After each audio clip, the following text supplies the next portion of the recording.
Hello friends, welcome to MH education lab.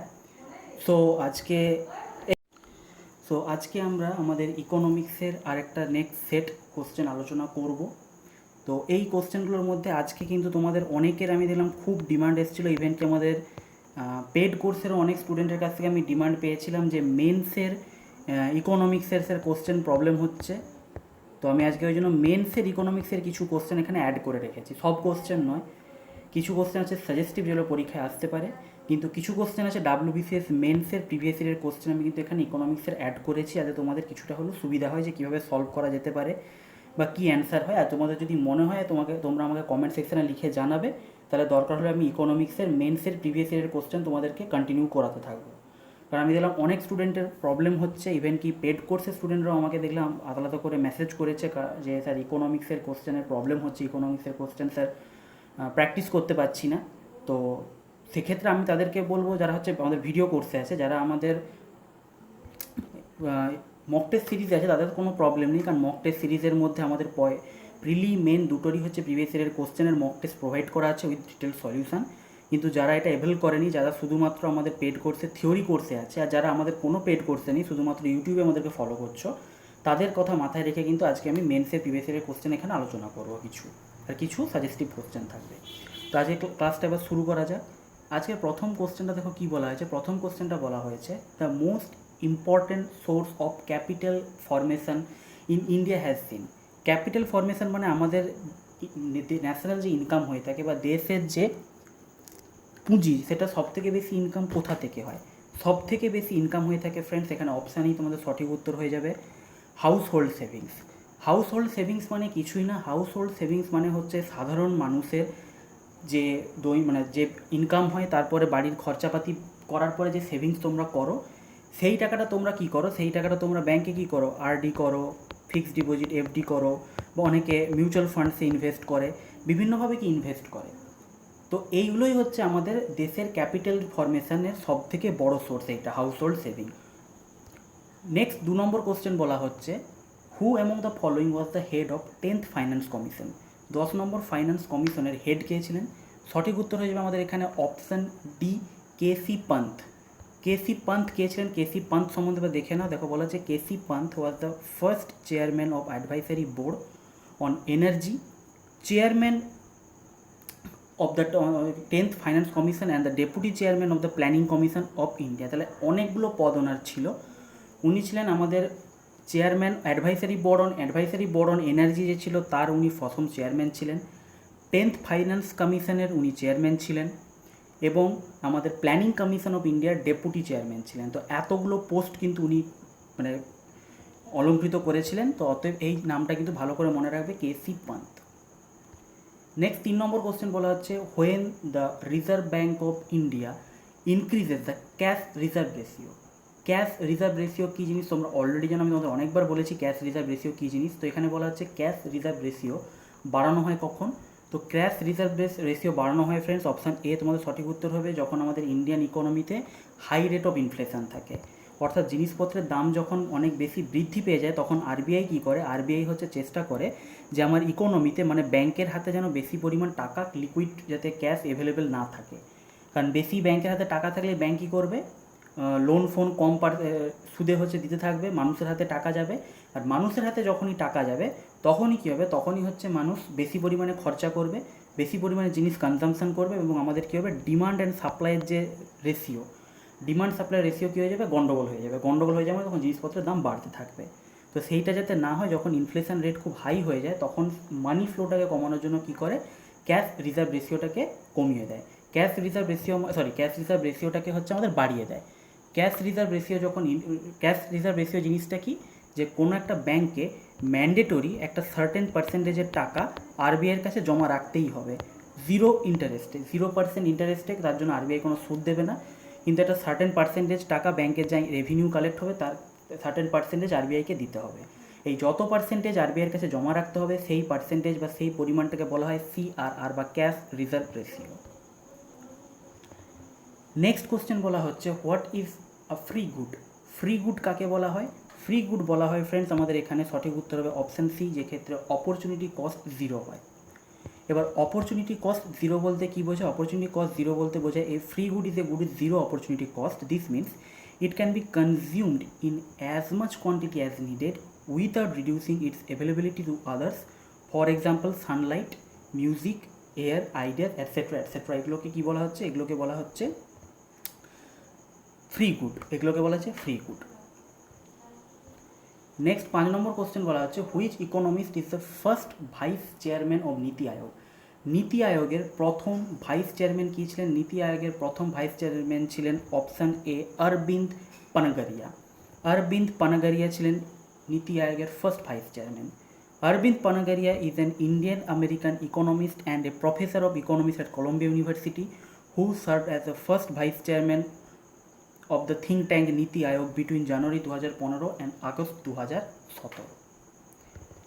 Next question 6 number question বলা হচ্ছে, এটা দেখো প্রিভিয়াস ইয়ারের question, what kind of unemployment is found in agricultural sector of India.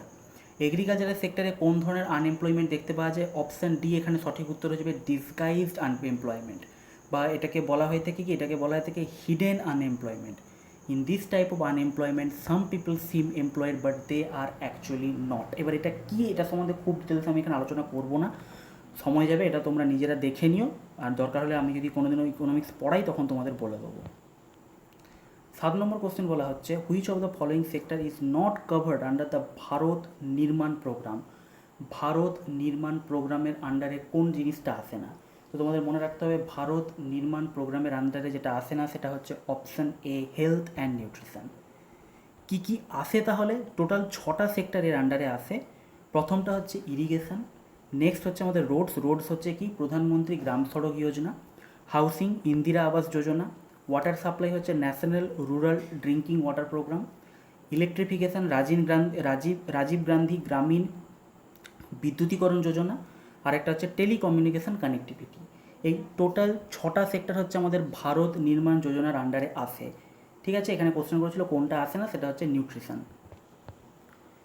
Next 8 number question বলা হচ্ছে who is the first India born women economist to become chief economist at international monetary fund. ভালো question. প্রথম ভারতীয় বংশোদ্ভূত মহিলা অর্থনীতিবিদ যে হচ্ছে আমাদের ইন্টারন্যাশনাল মনিটারি ফান্ডের চিফ ইকোনমিস্ট ছিলেন, সঠিক উত্তর হচ্ছে অপশান বি গীতা গোপীনাথ। গীতা গোপীনাথ হচ্ছে সঠিক উত্তর। এবং যদি তোমাদেরকে এখানে বলা হয় যে এখানে বলেছে first women ever and second India born to hold prestigious post of chief economist of IMF, আর যদি তোমাকে ওমেন না বলে এমনি নর্মাল বলে থাকে যে ফার্স্ট ইন্ডিয়া বর্ন মানে প্রথম ভারতীয় বংশোদ্ভূত কে, সেটা হচ্ছে আমাদের ফর্মার RBI গভর্নর রঘুরাম রাজন। নাম তো শুনেছো নিশ্চয়ই, রঘুরাম রাজন খুব বিখ্যাত ব্যক্তিত্ব, খুব মানে একদম মানে কি বলবো মানে এক্সপার্ট একদম অর্থনীতিবিদ। উনি হচ্ছে প্রথম ভারতীয় বংশোদ্ভূত যিনি IMF-এর চিফ ইকোনমিস্ট হয়েছিলেন। আর মহিলা বললে সেটা হবে Gita Gopinath. Next question, in which economy consumers choice plays a key role in the functioning of the economy. সঠিক উত্তর এখানে কী হয়ে যাবে? এখানে সঠিক উত্তর তোমাদের হয়ে যাবে option A capitalist economy. In capitalist economy which is also known as market economy because the market forces like demand of customer play a key role in the function of the economy. Next question বলা হচ্ছে, দেখো next question বলা হচ্ছে which is not added in the calculation of national income of India. Again এটাও কিন্তু previous ইয়ারের question, এর আগেও একটা প্রিভিয়াস ইয়ারের কোশ্চেন আমি করিয়ে দিয়েছি, বলতে ভুলে গেলাম মাঝখানে একটা প্রিভিয়াস ইয়ারের কোশ্চেন ছিল, এটাও প্রিভিয়াস ইয়ারের question. Which is not added in the calculation of national income of India, সঠিক উত্তর হবে option D both B and C. অর্থাৎ বলা হচ্ছে কি the sold value of old fridge services rendered by the house wives, এই জিনিসগুলো কিন্তু আমাদের ন্যাশনাল ইনকামের আন্ডারে ঢোকে না। নেক্সট 11 নম্বর question, how much does the primary sector contribute to India's GDP. Again previous ইয়ারের কোশ্চেন। আমাদের প্রাইমারি সেক্টর ইকোনমিক্সে অনেকগুলো আছে, primary sector, secondary sector, tertiary sector, এরকম অনেক সেক্টর আছে। তার মধ্যে প্রাইমারি সেক্টর যেটা হচ্ছে আমাদের কি এগ্রিকালচার অ্যান্ড অ্যালাইড সেক্টর, এটা কত পার্সেন্ট কন্ট্রিবিউট করে? এখানে অ্যাকচুয়ালি অ্যাপ্রক্স তোমাদের জানতে হবে টোটাল 20%, অ্যাকচুয়াল ভ্যালু হচ্ছে আমাদের 17.32%। এগ্রিকালচার অ্যান্ড অ্যালাইড সেক্টর যেটাকে প্রাইমারি সেক্টর বলা হয় ইকোনমি, সেটা অ্যাকচুয়ালি কন্ট্রিবিউট করে 17.32%। নেক্সট কোশ্চেন বলা হচ্ছে 12 number question, what base year is use to calculate per capita income in India. Per capita income মানে মাথা পিছু ইনকাম যেটা বলা হচ্ছে, সেটা ক্যালকুলেট করার জন্য আমাদের বেস ইয়ার হিসেবে কোনটাকে ইউজ করা থাকে? এগেন প্রিভিয়াস ইয়ারের question.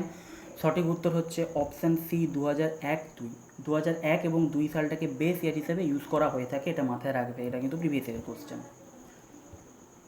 Next 13 number question, which country is the largest pulses exporter to India? তো আমাদের সবথেকে বেশি পালস এক্সপোর্ট করে ইন্ডিয়া থেকে, সঠিক উত্তর হয়ে যাবে কোনটা? সঠিক উত্তর হয়ে যাবে অপশান এ মায়ানমার। এমনি টপ এক্সপোর্টার অফ ইন্ডিয়া দেখে নাও, top pulse exporter of India কে কে আছে, সেটা হচ্ছে Myanmar, Canada, Mozambique, Russia, Tanzania, এইগুলো হচ্ছে আমাদের top exporter of pulses in India. Next 14 number question, which of the following oil seeds does not have MSP from the government? কোন oil সিডটা আমাদের গভর্নমেন্টের কাছ থেকে এমএসপি পায় না? তো এমএসপি পায় না হচ্ছে কে, সঠিক উত্তর হয়ে যাবে আমাদের অপশান সি ক্যাস্টর। এটা একটু আনকমন কোশ্চেন, দেখে নাও। বলা হচ্ছে দেখো টোটাল কারা কারা এমএসপি পায়। 7 সিরিয়ালস, 7টা হচ্ছে খাদ্যশস্য, কে কে? Paddy, wheat, maize, sorghum, pearl, millet, barley and ragi. 5টা পালস, 5টা হচ্ছে আমাদের ডাল যে থাকে, গ্রাম, তুর, মুগ, উড়ার অ্যান্ড লেন্টিল। অয়েল সিডের মধ্যে কারা কারা পায়? Groundnut, rapeseed mustard, soybean, sesame, sunflower, safflower and niger seed. And 4টে কমার্শিয়াল ক্রপ কী কী? Copra, sugarcane, cotton and raw jute. ঠিক আছে, এইগুলো হচ্ছে আমাদের কিসের আন্ডারে আসে? এইগুলো হচ্ছে আমাদের এমএসপির আন্ডারে আসে। কিসের আন্ডারে আসে? এমএসপির আন্ডারে। এবার তোমরা বলবে sir what is MSP? MSP হচ্ছে মিনিমাম সাপোর্ট প্রাইস। ঠিক আছে, মিনিমাম সাপোর্ট প্রাইস মানে যার থেকে কমে কৃষকের কাছ থেকে এই জিনিসগুলো কেনা যাবে না, মিনিমাম সাপোর্ট প্রাইস এটাকে বলা হয়। নেক্সট 15 নম্বর কোশ্চেন কী বলা হচ্ছে? 15 নম্বর কোশ্চেন বলা হচ্ছে, হু among the following did not estimate the incidence of poverty in India? সঠিক উত্তর কী হবে এখানে? সঠিক উত্তর হয়ে যাবে আমাদের option B PK Bardhan. PK Bardhan, option B সঠিক উত্তর। Next 16 number question, if interest payments are subtracted from gross fiscal deficit the remainder will be. তো এটা একটু টেকনিক্যাল টার্মের ব্যাপার, এখানে সঠিক উত্তর তোমাদের হয়ে যাবে কি? সঠিক উত্তর হয়ে যাবে option B gross primary deficit. Interest পেমেন্টটাকে যদি গ্রস ফিসকাল ডেফিসিট থেকে বাদ দেয়, তাহলে আমরা যেটা পাবো সেটাকে বলা হচ্ছে gross primary deficit. Next 17 number question, the success of the fourth plan, মানে ফোর্থ এখানে 5-এর প্ল্যানের কথা বলা হচ্ছে, ওয়াজ অবস্ট্রাক্টেড বাই। ফোর্থ 5-ইয়ার প্ল্যান যেটা ছিল তার সাকসেসটা কিসের দ্বারা অবস্ট্রাক্ট হয়েছিল? সঠিক উত্তর হয়ে যাবে অপশান ডি সবগুলো, অর্থাৎ প্রবলেম অফ বেঙ্গল রিফিউজি, পাকিস্তানের সঙ্গে যুদ্ধ, বৃষ্টি ঠিকমতো না হওয়া, এই সমস্ত কারণে আমাদের ফোর্থ 5-এর প্ল্যানটা কী হয়েছিল? ফেল করেছিল। এটাও কিন্তু প্রিভিয়াস ইয়ারের কোশ্চেন। নেক্সট 18 নম্বর কোশ্চেন বলা হচ্ছে, national sample survey organisation or NSSO was establish in. NSSO establish হয়েছিল আমাদের অপশান ডি সঠিক উত্তর হয়ে যাবে 1950s-এ। কবে? 1950s, 1950 সালে এটা স্থাপনা হয়েছিল। নেক্সট 19 নম্বর question, Abid Hussain committee is related to. Abid Hussain committee কিসের সঙ্গে রিলেটেড? আবিদ হুসেন কমিটি হচ্ছে ফ্রেন্ডস আমাদের সঠিক উত্তর হবে option C reform in small industries, এই সেক্টরের সঙ্গে যুক্ত হচ্ছে আবিদ হুসেন কমিটি। নেক্সট 20 নম্বর question, which state has the highest per capita income of India? তো এখানে একটা জিনিস আমাদের বলে দিই, highest per capita income actually হচ্ছে গোয়ার। তো এখানে অপশানের মধ্যে গোয়া নেই, যেগুলো আছে তার মধ্যে কোনটার হাইয়েস্ট? সেখানে সঠিক উত্তর হবে অপশান এ দিল্লি। গোয়া হচ্ছে হাইয়েস্ট, দিল্লি অ্যাকচুয়ালি হচ্ছে সেকেন্ড হাইয়েস্ট। ওকে, দিল্লি হচ্ছে অ্যাকচুয়ালি সেকেন্ড হাইয়েস্ট, কিন্তু এখানে যেহেতু গোয়া অপশানের মধ্যে নেই তাই দিল্লি তোমাকে জেনে নিতে। ওই জন্য আমি দেখবে তোমাদের পেড কোর্সে আমি তোমাদের বলেছি, এটা জানবে স্টুডেন্টরা, যে যখনই আমি কোনো এই ধরনের ছক দেখাই যে টপ আমি সবসময় বলি কি টপ 5 অন্তত মনে রাখতে, বা অ্যাটলিস্ট টপ 3 মনে রাখতে। কারণ অনেক সময় কি অপশানের মধ্যে এটা নেই, তাহলে তোমাকে তখন দিল্লি চুজ করতে হবে। তো এইরকমভাবে কিন্তু কোশ্চেন সেট হতে পারে। তো এটাই বলা হচ্ছে দেখো, estimated per capita income across the southwestern state of Goa was highest among the Indian state, around 430,000 Indian rupees in the financial year 2019, and was lowest in the northern state of Bihar at over 40,000 rupees. ঠিক আছে, গোয়ার highest আর এটা হচ্ছে এতে বিহারের হচ্ছে lowest. তো এটা কিন্তু 2019-এর বলে ভেবো না, আপডেটেড এখনও ওটাই গোয়াই হাইয়েস্ট আছে। 21 নম্বর বলা হচ্ছে, the mineral in which India depends largely on imports. Mineral কোন ধরনের মিনারেলটাকে ইম্পোর্টের উপর বেশি ডিপেন্ড করে ইন্ডিয়া, সেটা হচ্ছে মার্কিউরি বা পারদ। অপশান বি এখানে আমাদের সঠিক উত্তর হয়ে যাচ্ছে। নেক্সট 22 নম্বর question, India earns maximum foreign exchange by export of. সব থেকে বেশি ফরেন এক্সচেঞ্জ ইন্ডিয়া কিসের এক্সপোর্টের মাধ্যমে কালেক্ট করে? এটা আশা করি তোমরা সকলেই বুঝতে পারছো। Option B tea, Bharat Indian tea, world famous Indian Darjeeling tea. Darjeeling tea যে শুধু তা নয়, সব ধরনের tea. The tea industry of in India is a major foreign exchange earner and labour intensive employment generation sector. India is the second largest producer of tea in the India. After which 5-year plan the rolling plan was implanted? এটা আশা করি তোমরা সকলে পারবে, এটা আমি অনেক আগে ভালো করে বুঝিয়েছি তোমাদের এর আগের সেটগুলোতে। রোলিং প্ল্যান কোনটাকে বলা হচ্ছিল? রোলিং প্ল্যান বলা হচ্ছিল অ্যাকচুয়ালি 5th প্ল্যানকে, যেটা হচ্ছে আমাদের 1900 মানে 5th প্ল্যানকে নয়, কোন প্ল্যানের পরে চালু হয়েছিল? 5th প্ল্যানের পরে চালু হয়েছিল। বলেছে after which 5-year plan. After which 5-year plan, সেটা হচ্ছে 5th প্ল্যানের পরে। কারণ যেটা আমাদের ওখানে সরকার পাল্টে গিয়েছিল, আমাদের যে জনতা পার্টি, মোরারজি দেশাইয়ের জনতা পার্টি, সেটা এসে আমাদের মোরারজি দেশাইয়ের যে জনতা পার্টি, সেটা এসে যে 6th 5-year প্ল্যানটাকে চালু করেছিল। তারপর 2 বছরের মধ্যে 1980-তে কী হয়েছিল? কংগ্রেস গভর্নমেন্ট আবার ফিরে এসেছিলো। তো কংগ্রেস গভর্নমেন্ট ফিরে এসে কী করেছিল? ওটাকে ক্যান্সেল করে দিয়েছিল। সেটা কী করে সেই জন্য, এবং তারপরে হচ্ছে নতুন করে 6th 5-year প্ল্যান লঞ্চ করেছিল, এবং মাঝখানের ওই টাইমটাকে ওরা রোলিং প্ল্যান বলে চালিয়ে দিয়েছিল। ওকে,